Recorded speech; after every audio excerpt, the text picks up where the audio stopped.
Manchester, New Hampshire, Eddie Edwards claims Nancy Pelosi is getting scared. They've been nervous since day one. Since I declared my candidacy in April 2017, they've been nervous. And it shows right now. Nancy Pelosi has spent well over $500,000 in the last week to try and distort my campaign, the Republican nominee in New Hampshire's 1st congressional district said Saturday. While Pelosi might not actually be losing sleep over Edwards' candidacy, his race does represent somewhat of a wild card among the dozens of competitive House contests being held Tuesday. It's one of the precious few Democrat-held seats Republicans have a chance at flipping, from blue to red. Those open races include battles for Minnesota's 8th district seat, held by a retiring Democratic incumbent, Minnesota's 1st. Where incumbent Democrat Tim Walz is running for governor, and Nevada's 3rd, where incumbent Democrat Jackie Rosen is running for Senate. Minnesota's 8th, where Republican Pete Stauber faces Democrat Joe Radinovich, is considered perhaps the GOP's best shot to swipe a seat, but a strong performance in the others would give the party at least a chance to defy the odds and hold the chamber. Democrats are well aware of the New Hampshire race's significance among these. In accusing Pelosi of distorting his record, Edwards was referring to a new TV ad by the House Majority PAC, the top outside group that supports Democrats running in congressional elections and is closely tied to House Minority Leader Pelosi. In the final week of the New Hampshire campaign, the group shelled out nearly $700,000 to run a TV commercial targeting Edwards on the issue of health care. Washington is attacking our health care and Eddie Edwards can't wait to join the assault, the narrator warns in the spot. The day after the ad hit the airwaves, an Emerson College poll put Edwards just 2 points behind Democratic nominee Chris Pappas, a three-term member of New Hampshire's Executive Council. Pappas' advantage was within the survey's sampling error. 2 previous polls showed the Democrat with larger single-digit leads. "We've run this whole campaign like we're a few votes behind," Pappas told Fox News. Minutes earlier, speaking to party activists at a canvass kickoff in Manchester, Pappas told the crowd, "This is a district that is going to help determine what Congress looks like going forward. Whether we're going to have checks and balances going forward in D.C. for the first time in 16 years, no incumbent is running for re-election for the seat, which has ping-ponged between Democratic and GOP control the past 4 elections." Sitting Democratic Representative Carol Shea Porter is retiring. "It's one of the few quintessential swing districts in the country," noted Colin Reed, a GOP strategist who ran former Senator Scott Brown's 2014 Senate campaign in New Hampshire.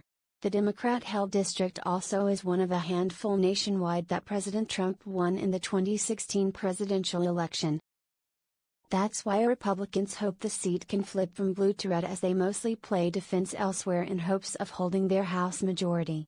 A potential pickup here could be a key factor in whether the party can stave off the kind of Democratic takeover Pelosi, who has her eyes on the Speaker's gavel, envisions. 2 days before voters head to the polls, Democrats are still widely seen as having the edge in the race for House control. The Real Clear Politics map. Fox News power rankings and other race raters all show Pelosi's party better position going into Tuesday. It's one of the few quintessential swing districts in the country.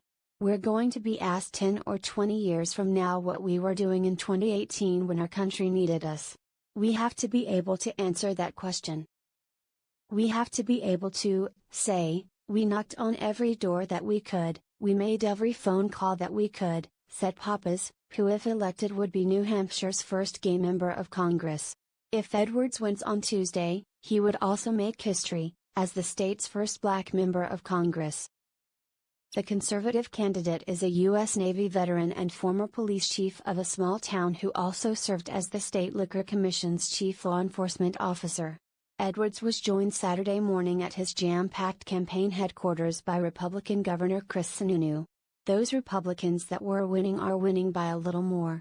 Those Republicans that were down are now leading by a little bit. The surge is here.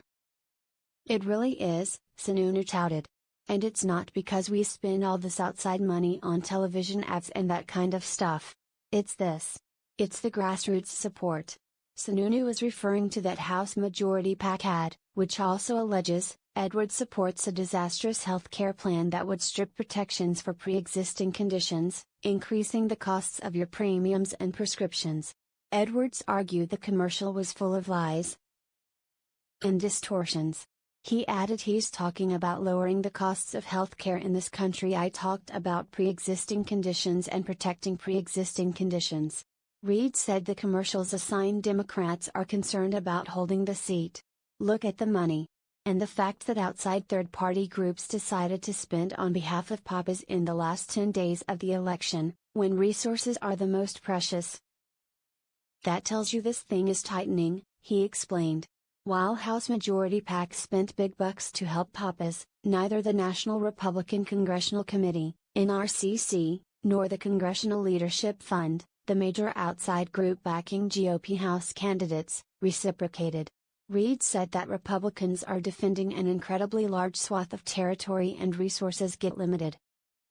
That's just the reality of life. But he pointed to a silver lining for the GOP candidate. I don't think it's the worst thing in the world for Eddie Edwards to not be having the outside groups being in New Hampshire on his behalf because it allows him to bolster an independent image. Pappas also enjoys a sizable campaign cash advantage over Edwards. Telling Fox News, "We have a significant capacity advantage over the other side to be able to talk to voters, to be able to knock on doors and make phone calls." Edwards said he wasn't concerned with the lack of last-minute outside help. This is New Hampshire. This is all about grassroots, this is all about knocking on doors, he said. This is all about retail politics. That's what Granite Staters appreciate the most. And that can overcome dollars at any level.